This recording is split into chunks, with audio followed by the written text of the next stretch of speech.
오늘부터 8월 마지막 주일까지는 이사야서를 통해서 하나님의 말씀을 경청하게 되겠습니다. 이사야는 어느 시대 사람이냐? 우리가 읽지는 않았지만 오늘 1절 말씀에 보면은 유다 왕 우시야, 요담, 아하스, 히스기야 시대에 살았던 예언자다라고 말씀하고 있어요. 4명의 왕을 섬겼던 예언자인데 특히 마지막 4번째 히스기야 시대에 유다는 큰 위기에 봉착하게 되었어요. 당시 그 고대 근동에 온 나라를 지배하는 제국이 하나 있었는데 그 이름이 아수르예요. 아수르. 포악하기로 유명한 이 아수르 제국이 드디어 이제 유다 땅도 침략하게 들어오게 되었어요. 삽시간에 유다 땅이 침공을 당하게 되었는데 유다의 총 47개 성읍 중에 46개 성읍이 다 침탈당하고 파괴되고 마지막 하나 성이 남았는데 그 성의 이름이 시온성 또 예루살렘성이라고도 불리는 이 성만 유다의 수도만 남게 되었습니다.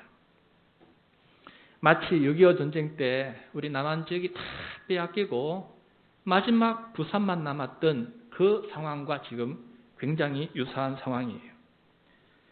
나라의 운명이 풍전등화와 같은 그런 상황이었습니다. 사람들은 이렇게 된 원인이 뭘까 각자 찾기 시작했어요. 왜 이런 비참한 운명에 놓여 있게 되었을까? 정치인들이 또 군인들이 또 역사가들이 이런저런 평가를 내립니다. 수많은 원인들을 찾을 수 있을 거예요. 군사력에 문제가 있다. 국제적인 관계 맺는 데 허술했다. 전략과 전술이 부족했다. 뭐 등등 만 가지 이유를 찾을 수 있을 겁니다. 그런데 이사야 예언자는 하나님은 어떻게 평가하시는지를 들려주고 있습니다. 사람의 진단이 아니라 하나님의 진단을 우리들에게 들려주고 있어요.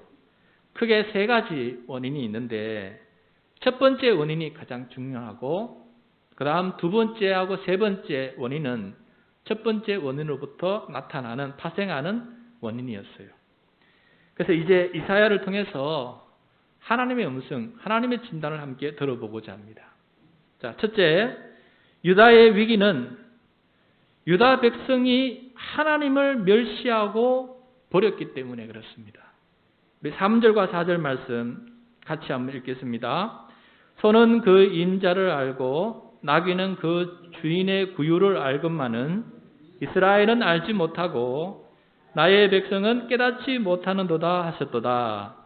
슬프다 범죄한 나라요 허물진 백성이요 행악의 종자요 행위가 부패한 자식이로다. 그들이 여호와를 버리며 이스라엘의 거룩하신 이를 만홀히 여겨 멀리하고 물러갔도다. 짐승도 자기의 주인을 아는데 이스라엘의 백성은 하나님을 알지 못합니다. 하나님을 알지 못한다는 말은 아버지 하나님께 죄를 범하고 악한 행위를 하는 자식 같다는 말입니다. 하나님을 버리고 또 만홀히 여깁니다. 여기서 만홀히 여긴다는 말은 무시하고 업신 여긴다라는 뜻이에요. 그래서 하나님을 멀리하고 등을 돌리고 있습니다.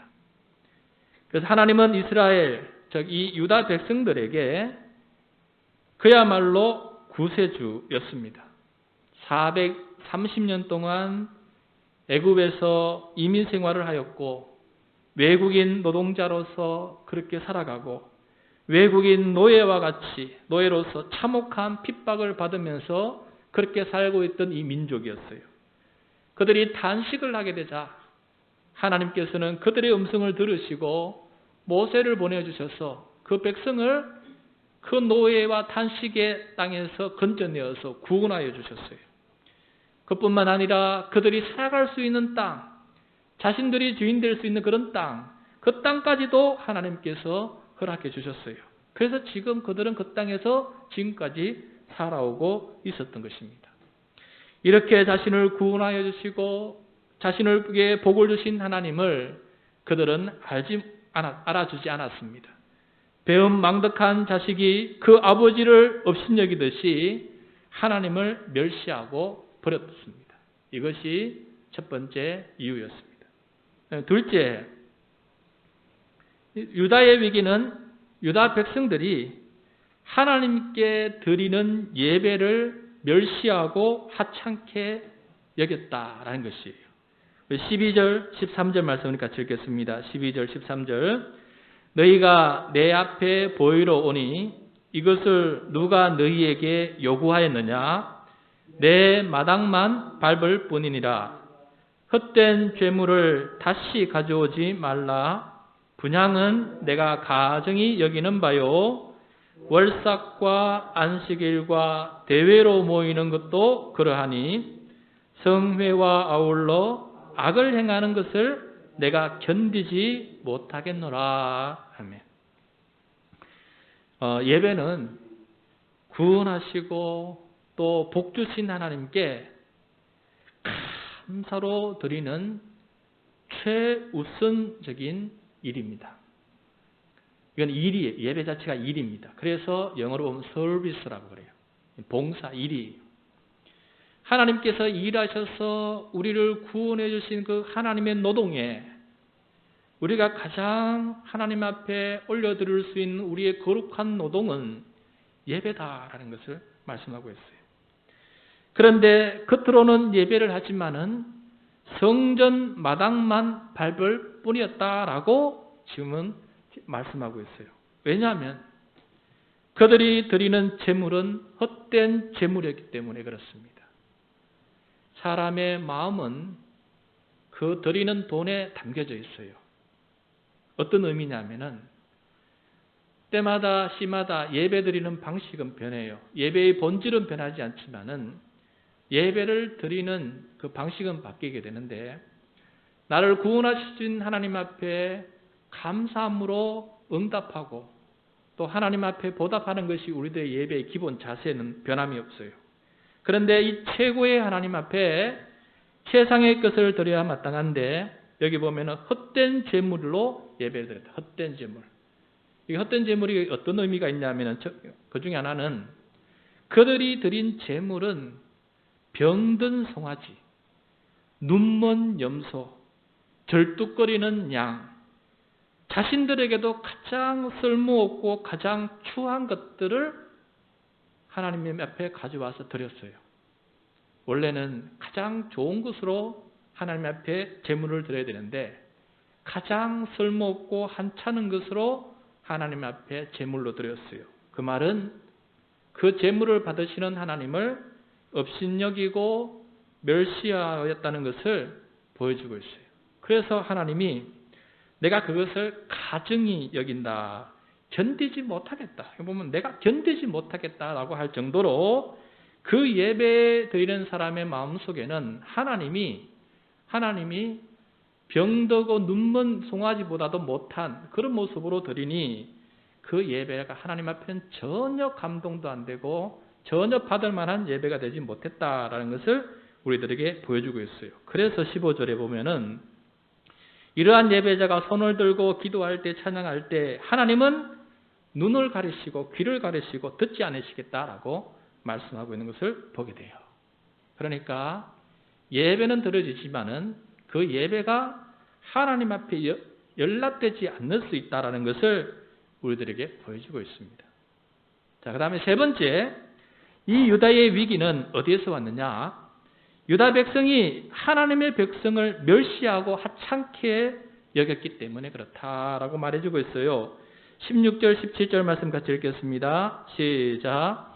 너희는 스스로 씻으며 스스로 깨끗하게 하여 내 목전에서 너희 악한 행실을 버리며 행악을 그치고 선행을 배우며 정의를 구하며 학대받는 자를 도와주며 고아를 위하여 신원하며 과부를 위하여 변호하라 하셨느니라. 그들은 이웃에게 선을 행해야 하는데 악을 행하고 있었습니다.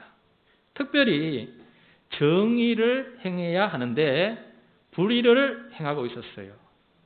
그때 당시에 정의라고 하는 것은 특별히 무슨 의미가 있느냐 하면은 고아와 과부와 나그네, 그 시대의 가장 약한 자들을 학대하지 않고 오히려 도와주는 것이 정의예요. 그들의 억울함을 실현해주고 그들을 변호해주는 것이 정의였어요.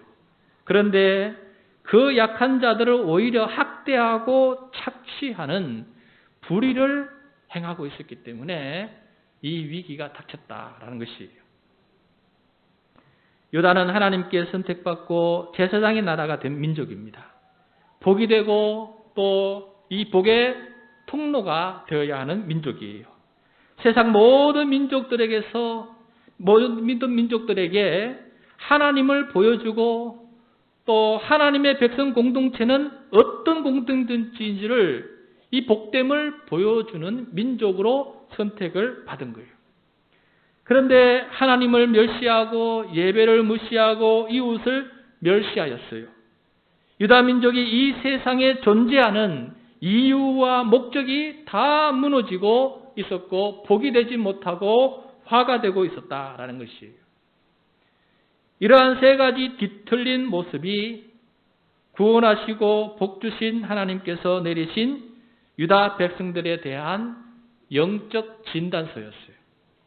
병에 대한 진단서가 아니라 죄에 대한 진단서였습니다. 이것이 아수르 제국에게 46개의 성읍을 다 빼앗기고 이제 하나만 남은 절대 절명의 위기를 맞이한 이유였다라는 것을 이사야 예언자를 통해서 경청하게 되었습니다.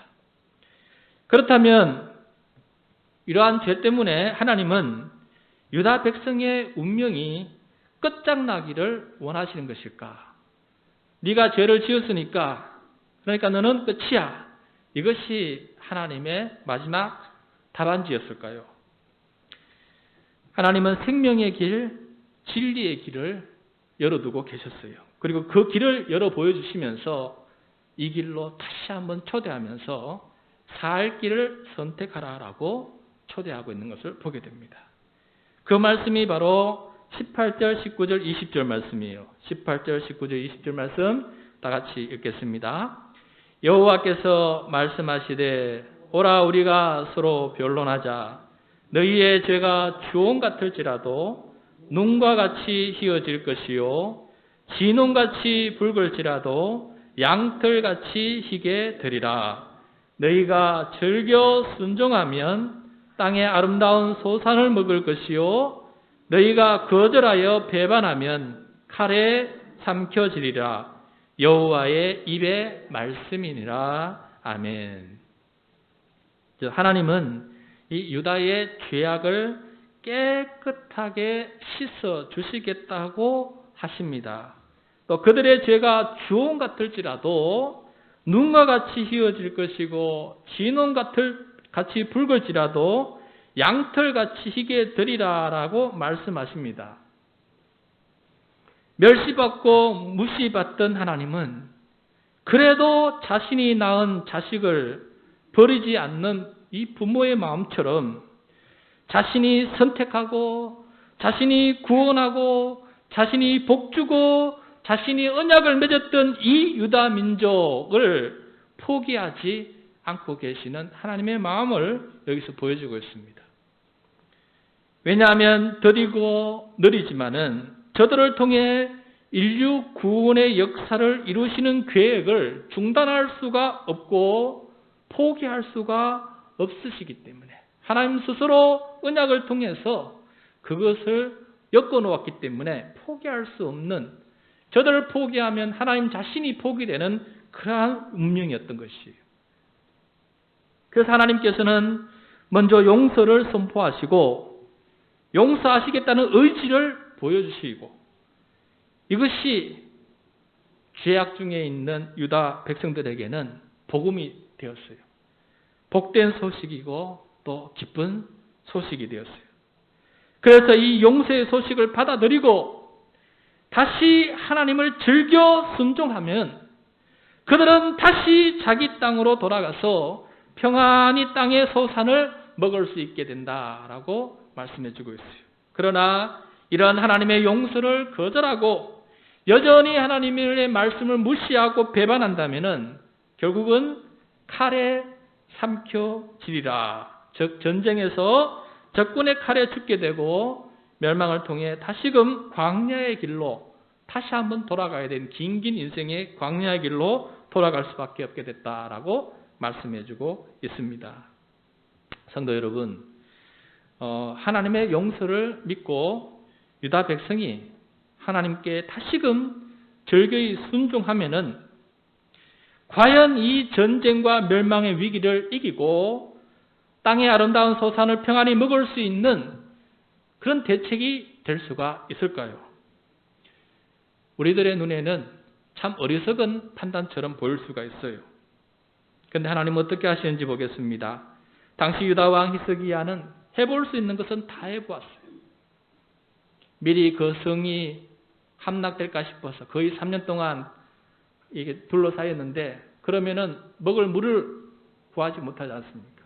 그래서 이 전쟁이 있기 전에 히스기야 터널이라 그래가지고 미리 저기 있는 물을 실로암 물을 당겨서 실로암 연못으로 물이 당겨놨어요. 지하로. 그래서 언제든지 먹을 수 있게끔 했습니다. 그렇지만은 나중에는 시간이 지나자 아무런 그런 소용이 없었어요. 백성들이 더 이상 먹을 것이 없어서 급기야는 어린 자식을 삶아서 먹을 지경에까지 이르게 되었습니다. 그때서야 이 히스기야 왕은 이사야 선지자를 통해 들은 말씀에 순종을 하게 됩니다. 백성을 대표해서 왕은 하나님 앞에 엎드리게 됩니다. 멸시하고 업신여긴 이 하나님 앞에 엎드려 회개하고 또 용서와 구원을 다시 요청하게 되었습니다. 근데 놀랍게도 절대 이길 수 없었던 이 전쟁을 놀라운 방법으로 이겨나가게 해주셨어요. 그 결과가 이사야서 37장 36절 37절 말씀인데 화면을 보면서 경청하시기 바랍니다. 37장 36절 여호와의 사자가 나가서, 사자라는 천사를 말해요. 하나님께서 천군 천사를 보내신 거예요. 다 빼앗기고 열세에 있는 군사가 얼마 남지 않는 이 히스기야에게 하나님께서 천군 천사를 보내주세요. 아수르 진중에 18만 5천인을 쳤으므로 아침에 일찍 일어나 본즉 시체뿐이라. 설명할 수 없는 전쟁. 그 다음 37절 이에 아수르의 사네립 왕이 떠나 돌아가서 니느웨, 아수르의 수도죠. 자기 땅 니느웨로 돌아가는 것을 보게 됩니다.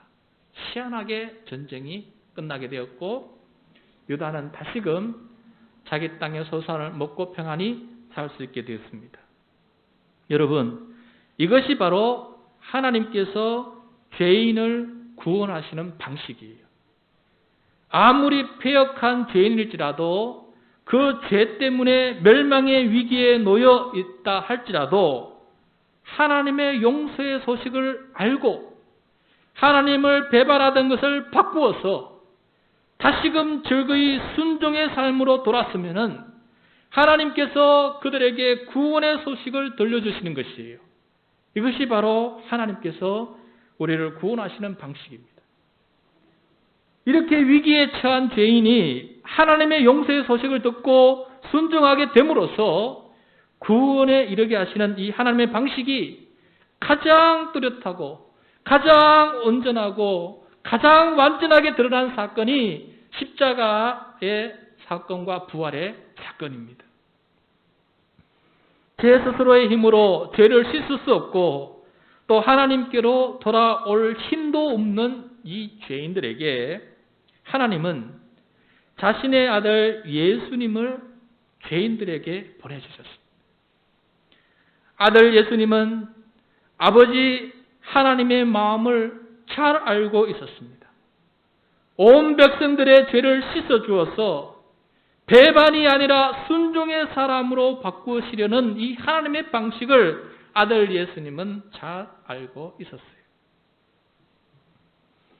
예수님은 십자가에서 모든 사람의 죄를 대신 짊어지고 대신 죄값을 치르시고 또 죽으셨습니다.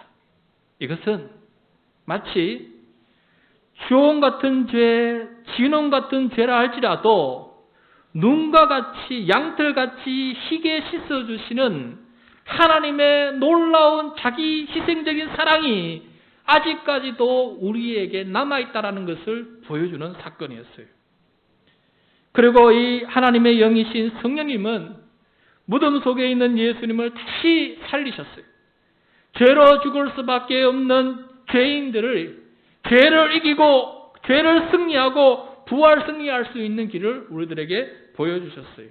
그리고 이 길을 따르면 산다 하시면서 길이요 진리요 생명 대신 이 예수 그리스도의 길로 우리를 초대하고 있습니다. 그래서 우리는 이 예수 그리스도를 통해서 죄 용서와 순종의 길, 그 다음에 생명과 진리의 길로 초대받게 되었고 그 길을 걸어가는 복을 누리게 되었습니다. 그리고 하나님은 지금도 여전히 우리를 통해 인류 구원의 역사, 또 더디고 느려 보이지만은 그 위대한 역사를 펼치시고 계십니다. 성도 여러분, 우리 자신을 한번 성찰해 봅시다. 우리는 대부분 나 정도만 되어도 세상은 밝을 것이라고 자만을 합니다. 그래도 나 정도만 돼도 괜찮지라고 우리는 다 그렇게 생각해요.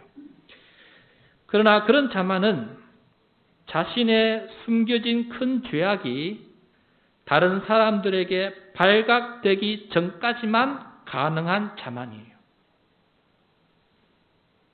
우리가 얼마나 하나님을 멸시하고 무시했는지, 우리가 얼마나 예배를 하찮게 여겼는지, 우리가 얼마나 내 이웃에게 불의를 행하였는지 적나라하게 드러나게 되면 우리의 자만은 간데없고 주홍 같고 진홍 같은 붉은 죄의 무게에 무거움을 느끼고 세상으로부터 숨고 죽을 싶을 정도가 된다라는 것이에요. 인류 최초의 죄인 아담과 하와가 선악과를 먹고 죄를 지었을 때 하나님께서 부르시자 여전히 하나님은 부드러운 목소리로 저들을 불렀지만은 그들은 들켜버렸어요. 그래서 그들은 숨었어요. 숨고 말았어요. 그것이 바로 우리들의 모습입니다. 하나님은 인격적이세요. 하나님은 관계적이세요. 그래서 그 인격이 살고 그 관계가 살면은 우리는 하나님 앞에 감출 것이 없다는 것을 알게 될 때에는 하나님 앞에 결코 우리는 자만할 수 없는 그런 죄인이다라는 사실을 깊이 깨닫게 되는 것입니다. 교회는 죄를 신중하게 다루는 유일한 공동체입니다. 교회가 가진 복은 이 죄인들에게 하나님의 용서가 있음을, 그리고 다시금 순종을 통해서 생명의 길이 있음을 선포하는 이 세상의 유일한 구원의 공동체예요. 교회는 예수님의 십자가와 부활을 가지고 있기 때문에 죄인들에게 복이 되는 공동체고 복의 통로가 되는 공동체예요. 우리 죄가 주홍 같을지라도 눈과 같이 희게, 우리 죄가 진홍같이 붉을지라도 양털같이 희게, 그리고 하나님을 무시하고 멸시하고 배반하는 삶을 살았지만은 절교히 순종할 수 있는 삶으로 바꾸어주는 공동체, 그 공동체가 바로 교회다라는 것입니다. 그리고 그 안에 예수 그리스도의 십자가와 부활이 놓여있기 때문에 여전히 우리는 이 세상의 복이요, 여전히 우리는 이 세상의 복의 통로가 되어야 되며, 여전히 교회는 이 세상의 희망이다라는 것을 잊어버리지 말고 살아가는 우리 모두가 될 수 있기를 바랍니다. 오늘 말씀을 다시 한번 기억하면서 주님, 제 죄가 얼마나 큰지를 깊이 깨닫습니다. 그런데 나 같은 죄인도 용서하시는 그 하나님의 그 크신 십자가 사랑 앞에 감사하며 이제는 예수님처럼 나도 주님을 배반하는 사람이 아니라 이제는 끝까지 순종의 길을 가는 삶을 살아가겠습니다. 이러한 결단이 오롯이 살아있는 우리 모두가 되시기를 축복합니다.